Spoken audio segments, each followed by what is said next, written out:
This conversation was going well until someone brought God into it. Or, please don't mention religion. Are protests we've all heard at some time. Our secular culture recognises there's such a thing as belief, yet is keen that it should not interfere with the priorities and standards of modern life. We don't need God, because we can manage perfectly well without him, it seems. And as we look around this country and at the towns and villages in these North Yorkshire Dales, it sometimes appears that God has taken the hint. Empty churches and chapels converted into quirky cottages confirm the story.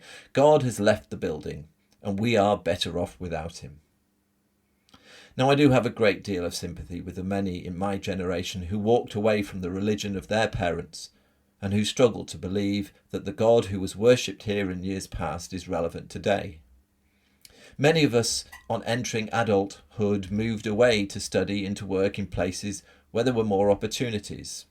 And of those who stayed, those who've since returned, and those who've moved here from other towns, few have found what they needed in the religious buildings of the past.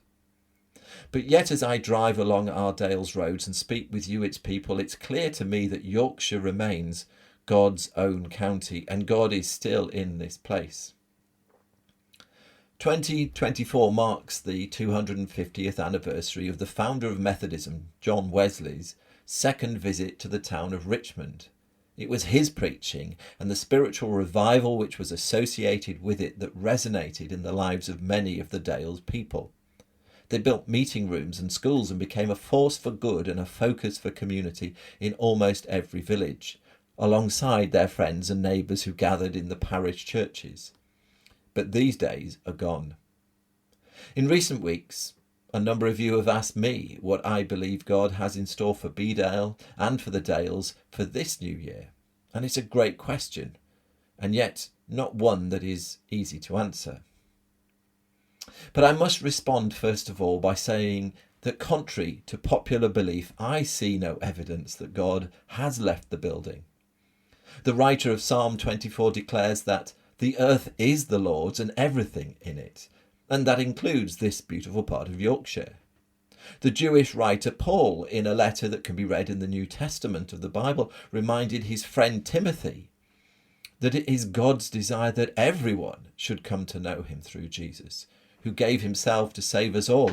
And this tells me that the God who transformed our communities 250 years ago still desires to do the same again today. God is still here and he is still at work. So what am I expecting to see? What is God doing here in and around the North Yorkshire Dales at the start of 2024? What's he doing in Bedale, where I live? Firstly, I know that he is meeting people.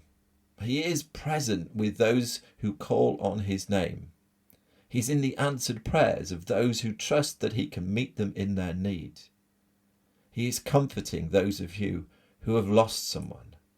He's blessing, encouraging and strengthening those of you who have asked him to intervene in your life situations.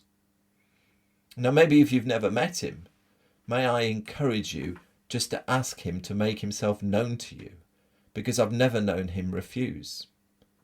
There are people living in this place I know who've risked hoping that he might answer their first tentative words, spoken to him in the darkness of their circumstances. And I've heard their accounts of his responses to them, and I've seen the transformation that he's made in their lives. Secondly, I know that he's present in the communities who are faithful to the teachings of his word. He will be in your times of worship and with you as you serve your communities in his strength and in his name. He will also be present when 2 or 3 of you meet up over a coffee or a Yorkshire tea in your home or in the town, and you chat about what you've seen him do and where you've met him that week. Jesus promised all his followers that he would never leave them, and that wherever he was at work, we would see the signs of his coming kingdom. So my prayer is that we might all be on the lookout for more and more signs of this increasingly present kingdom of grace and peace as we pray together, your kingdom come. And my constant prayer is to God, the Lord of the harvest, that he would send out workers into the fields, the roads, the towns and villages of these North Yorkshire Dales, and together we might love and serve our families, friends, neighbours and communities in his name and in his strength, so that together we will see God at work, bringing his healing and wholeness and hope to the heart of these Yorkshire Dales. Be encouraged. And if you'd like to know more about Dales Faith, then please get in touch or comment below. We'd love to hear from you.